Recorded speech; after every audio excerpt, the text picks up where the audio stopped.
Assalamualaikum warahmatullahi wabarakatuh. Halo teman-teman, perkenalkan nama saya Amaniyah Nurul Aziza, NIM 107. Di video kali ini, saya akan menjelaskan sedikit materi tentang telaah pustaka. Yang pertama yaitu definisi kajian pustaka.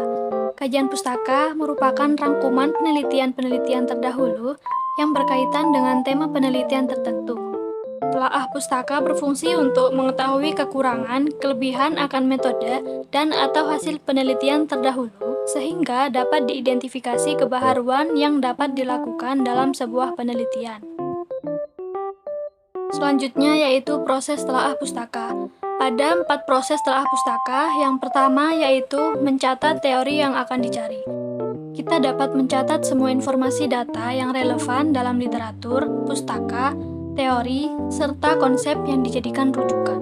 Pencatatan ini dilakukan sebagai pemetaan poin-poin penting dalam sumber yang akan dirujuk. Proses yang kedua yaitu melakukan ikhtisar. Mulai memahami intisari atau makna isi secara lebih mendalam melalui langkah ini serta sudah mulai melakukan kegiatan meringkas dan mengutip sumber. Proses yang ketiga yaitu proses sintesis dan membandingkan. Melalui tahap ini, akan mulai menyatukan dan membandingkan seluruh bacaan atau literatur yang kalian rujuk dan mengklarifikasikannya ke dalam topik yang relevan. Dan proses yang keempat yaitu menganalisis. Pada tahapan ini, kita harus bisa menjelaskan gap atau celah yang ada antara penelitian sebelumnya dengan penelitian yang kita buat. Definisi telaah empiris. Telaah empiris adalah telaah yang didapatkan dari penelitian yang telah dilakukan sebelumnya oleh peneliti lain.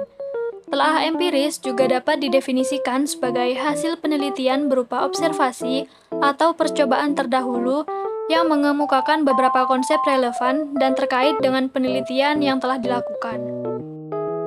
Proses telaah empiris. Ada 5 proses telaah empiris. Yang pertama yaitu observasi. Proses observasi adalah proses pengamatan terhadap suatu fenomena dan penyelidikan tentang penyebabnya. Dan proses yang kedua yaitu induksi, di mana menjadi perumusan hipotesis sebagai penjelasan umum untuk fenomena tersebut. Proses yang ketiga yaitu proses deduksi, perumusan eksperimen yang akan menguji hipotesis, yaitu mengkonfirmasikannya jika benar dan menyangkalnya jika salah. Dan proses yang keempat yaitu pengujian, menjadi prosedur di mana hipotesis penelitian diuji dan jenis data penelitian dikumpulkan. Proses yang terakhir yaitu evaluasi.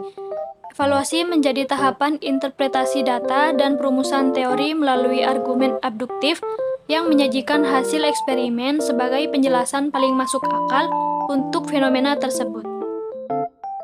Selanjutnya yaitu ada perancangan kerangka berpikir.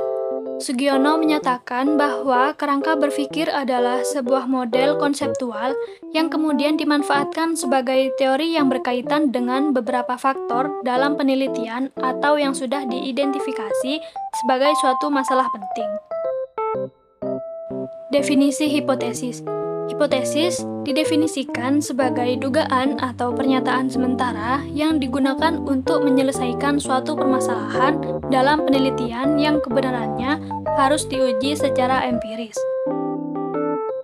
Selanjutnya yaitu jenis-jenis hipotesis. Terdapat 5 jenis-jenis hipotesis, diantaranya yaitu yang pertama, hipotesis deskriptif.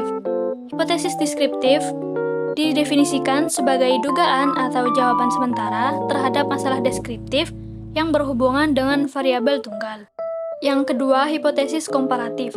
Hipotesis komparatif didefinisikan sebagai dugaan atau jawaban sementara terhadap rumusan masalah yang mempertanyakan perbandingan atau komparasi antara dua variabel penelitian. Yang ketiga, hipotesis asosiatif. Hipotesis asosiatif didefinisikan sebagai dugaan atau jawaban sementara terhadap rumusan masalah yang mempertanyakan hubungan antara dua variabel penelitian. Hipotesis yang keempat yaitu hipotesis statistik.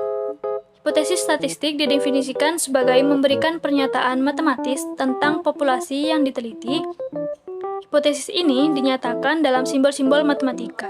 Jadi, pernyataan mengenai hubungan variabel digambarkan dalam simbol matematika. Hipotesis yang terakhir yaitu hipotesis penelitian. Hipotesis ini juga dikenal dengan hipotesis Hipotesis yang terakhir yaitu hipotesis penelitian.